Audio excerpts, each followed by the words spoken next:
Saviez-vous que, dans la vaste étendue de notre galaxie, on estime qu'il existe des milliards de planètes, beaucoup d'entre elles orbitant autour d'étoiles différentes de notre Soleil?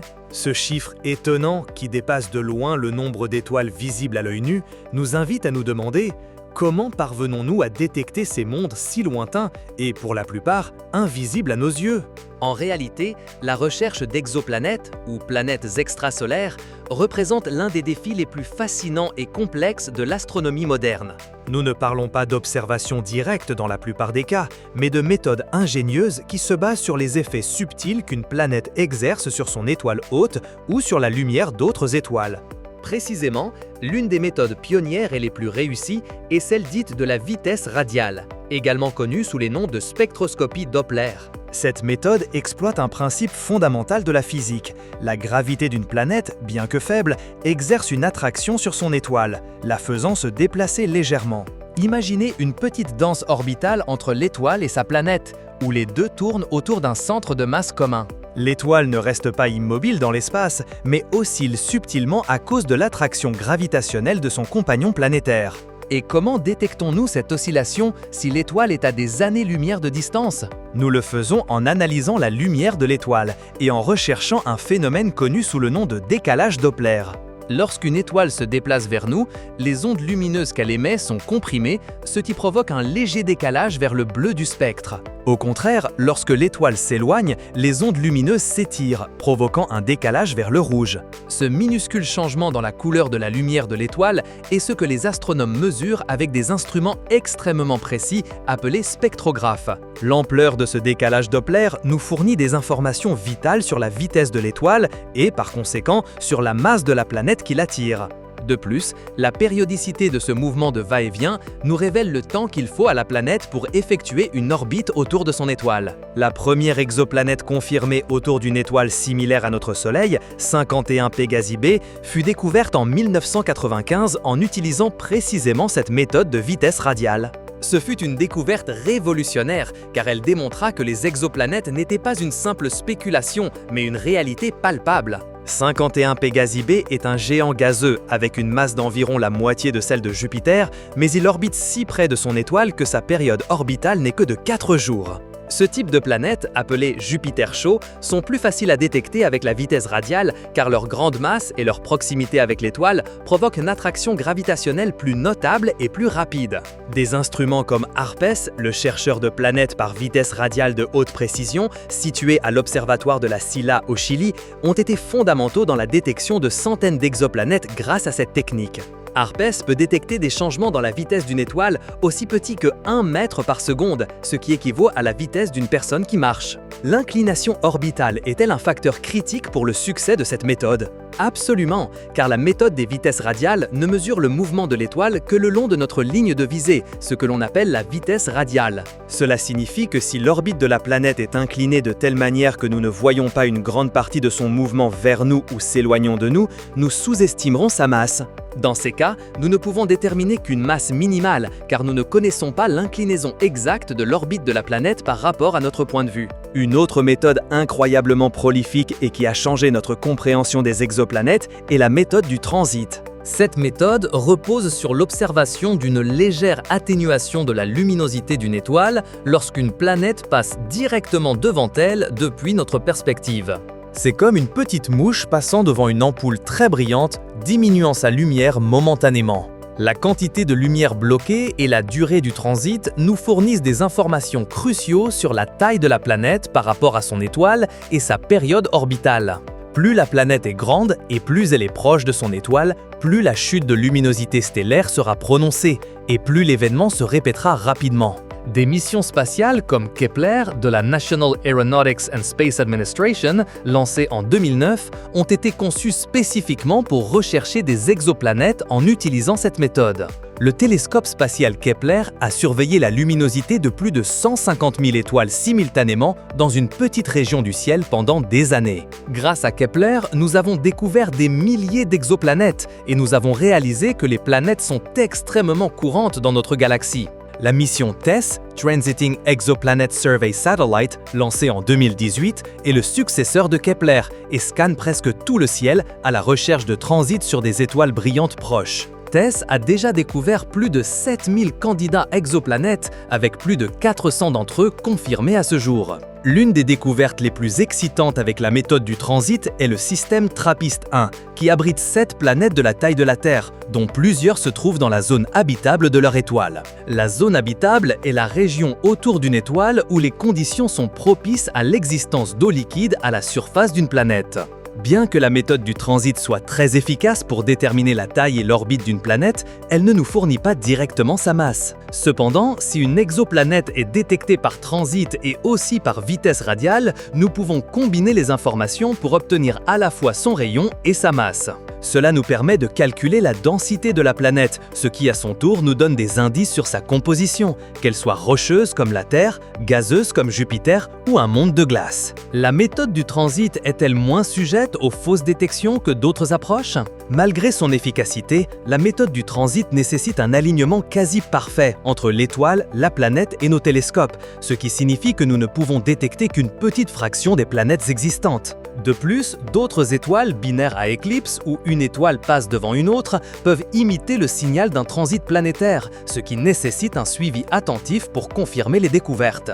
Il existe également la méthode de la microlentille gravitationnelle, une technique qui semble tout droit sortie d'un film de science-fiction. Cette méthode est basée sur l'effet de lentille gravitationnelle prédit par la théorie de la relativité générale d'Albert Einstein. Lorsqu'un objet massif, comme une étoile ou une planète, passe entre un observateur sur Terre et une étoile plus distante, la gravité de l'objet massif agit comme une lentille. Cette lentille courbe et amplifie la lumière de l'étoile d'arrière-plan, la rendant temporairement plus brillante.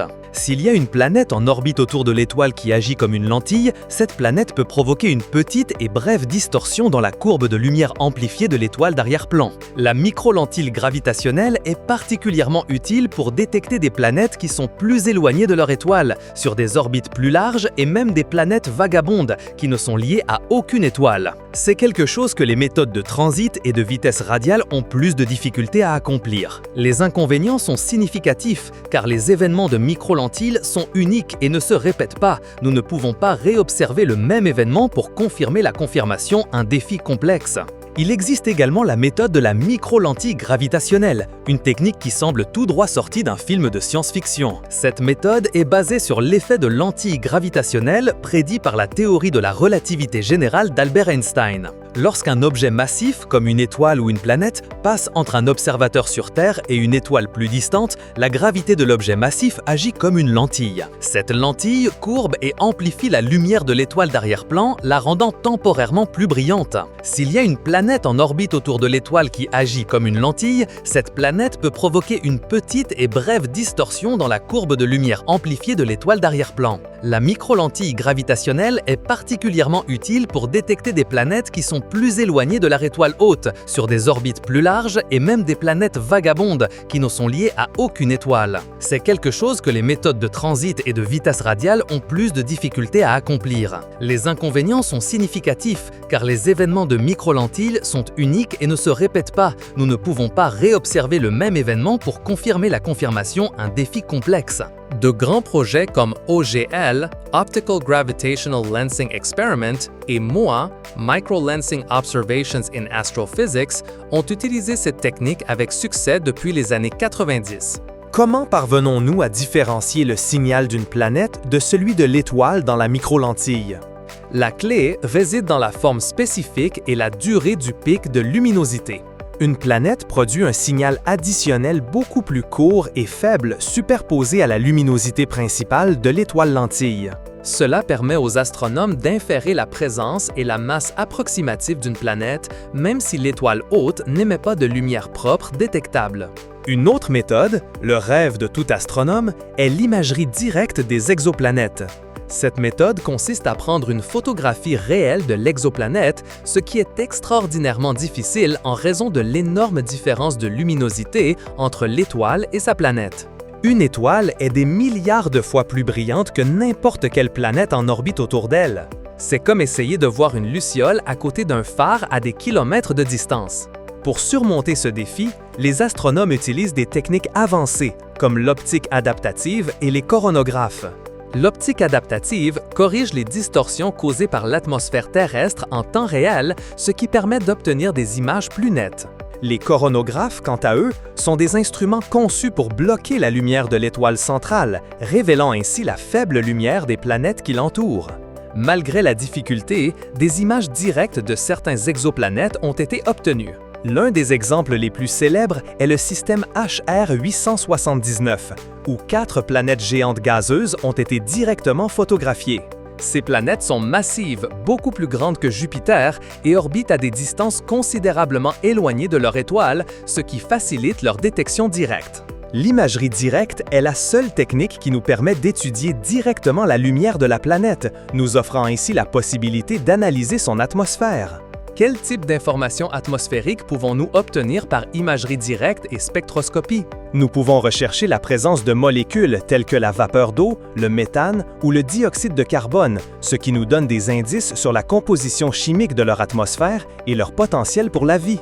Le télescope spatial James Webb, lancé en 2021, est un outil révolutionnaire pour l'imagerie directe et l'analyse atmosphérique des exoplanètes. Sa capacité à observer dans le proche et le moyen infrarouge lui permet de pénétrer à travers la poussière et le gaz, et sa sensibilité est sans précédente.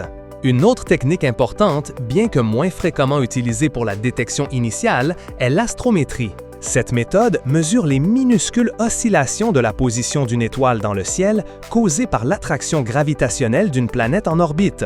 Contrairement à la vitesse radiale, qui mesure le mouvement de l'étoile vers nous ou s'éloignant, l'astrométrie mesure le mouvement de l'étoile de côté à côté dans le plan du ciel.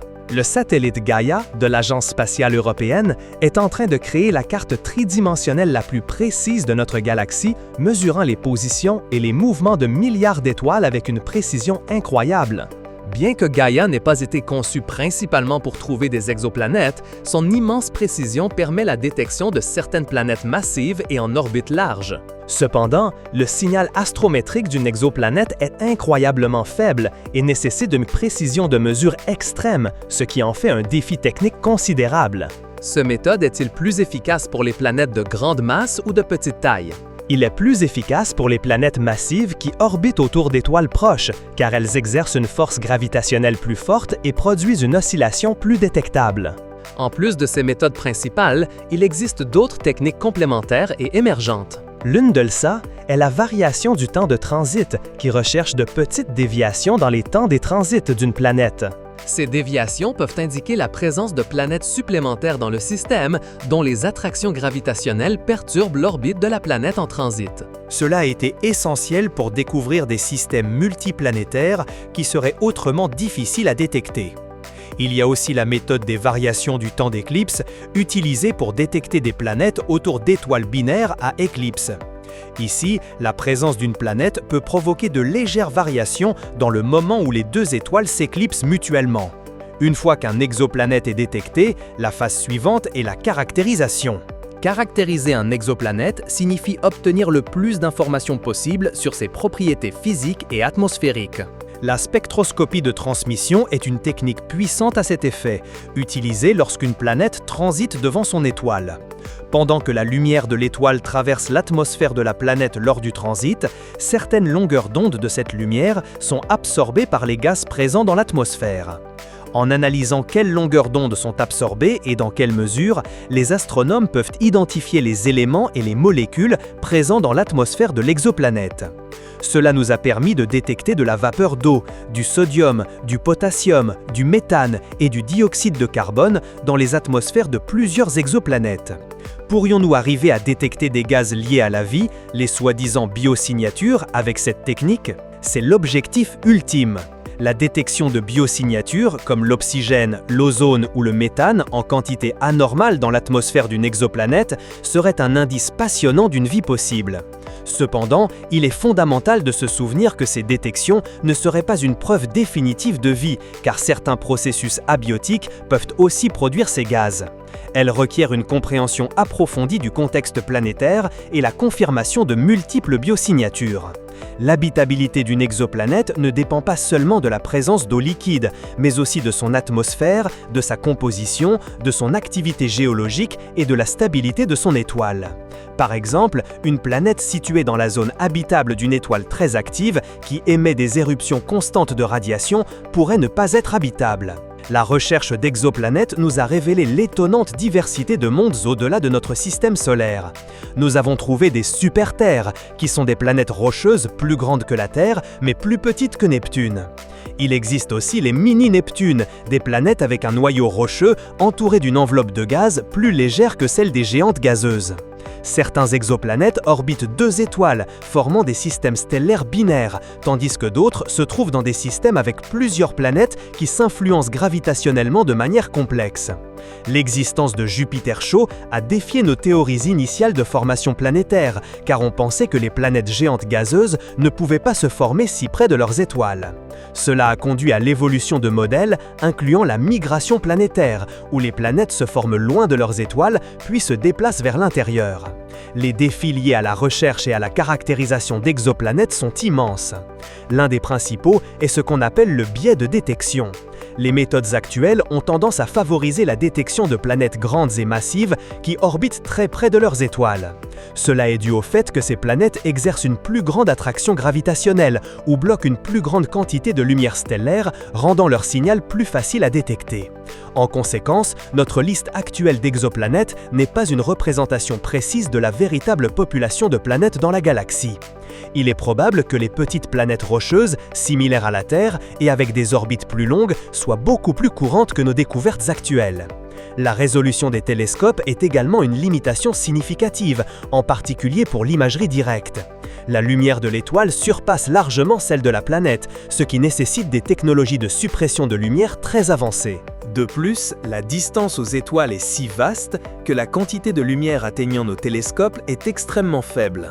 Comment les faux positifs sont-ils gérés dans les recherches d'exoplanètes ? Ils sont une préoccupation constante et sont traités par la vérification des signaux avec de multiples observations, l'utilisation de différentes méthodes de détection et l'élimination des explications non planétaires possibles. Par exemple, une étoile binaire à éclipse pourrait simuler le signal de transit d'une planète, nécessitant une analyse spectroscopique supplémentaire pour différencier les deux.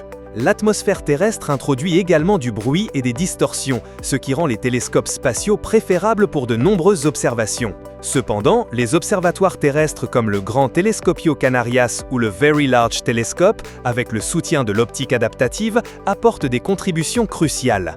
L'avenir de la recherche d'exoplanètes est incroyablement prometteur.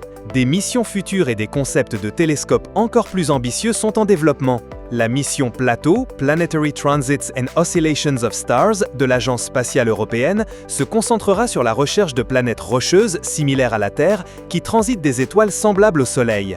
Il est conçu pour observer un champ de vision beaucoup plus large que Kepler, ce qui augmentera les probabilités de trouver des analogues de la Terre. Une autre mission importante est ARIEL, Atmospheric Remote Sensing Infrared Exoplanet Large Survey, également de l'Agence spatiale européenne. ARIEL se consacrera à l'étude de la composition chimique et de la structure thermique des atmosphères de milliers d'exoplanètes, offrant une vue sans précédent de leur diversité. Le télescope spatial Nancy Grace Roman de l'Administration nationale de l'aéronautique et de l'espace utilisera principalement la méthode de la micro-lentille gravitationnelle pour rechercher des planètes. Ce télescope sera capable de détecter des planètes avec des masses aussi petites que celles de Mars, même des planètes au-delà de la ligne de neige de leur système stellaire, où se forment les géantes de glace. Et que dire des concepts pour des télescopes encore plus grands, comme le télescope extrêmement grand, ou ELT, au Chili. Avec un miroir de 39 mètres, l'ELT sera le plus grand œil du monde tourné vers le ciel, capable de réaliser des caractérisations atmosphériques et, peut-être, même des images directes de petites exoplanètes. La technologie avance à pas de géant et chaque nouvel instrument nous rapproche de la réponse à la question fondamentale: sommes-nous seuls dans l'univers ? L'ampleur de ces découvertes est bouleversante. À ce jour, plus de 5500 exoplanètes ont été confirmées, avec des milliers d'autres en attente de confirmation. Ce chiffre augmente constamment, presque quotidiennement, à mesure que nos télescopes s'améliorent et que nos méthodes s'affinent. Les données suggèrent que la plupart des étoiles de notre galaxie ont au moins une planète en orbite autour d'elle. Cela signifie que la Voie lactée, à elle seule, pourrait abriter des centaines de milliards de planètes. Imaginez l'immense diversité de mondes qui reste à découvrir, avec des atmosphères exotiques, des paysages inimaginables et, peut-être, une forme de vie. La recherche de planètes lointaines n'est pas seulement un exercice scientifique, c'est une exploration de notre place dans le cosmos. Elle nous pousse à mieux comprendre les lois de l'univers et les conditions nécessaires à la vie. Chaque exoplanète détectée est une pièce du puzzle cosmique. Chaque analyse d'une atmosphère nous rapproche d'un pas de la possibilité de trouver une biosignature. Cette aventure cosmique qui ne fait que commencer promet des révélations qui pourraient changer notre perspective de l'existence pour toujours. Explorateurs, êtes-vous prêts à continuer à démêler les mystères de l'univers avec nous? Si cette incroyable traversée des méthodes de recherche d'exoplanètes vous a fasciné, n'oubliez pas d'aimer cette vidéo. Partagez ce contenu avec tous vos amis curieux pour que plus de personnes puissent rejoindre notre communauté. Et bien sûr, abonnez-vous à la chaîne Explorando pour ne manquer aucune de nos futures expéditions scientifiques. Laissez-nous un commentaire avec vos questions ou quels autres sujets du cosmos vous aimeriez que nous explorions.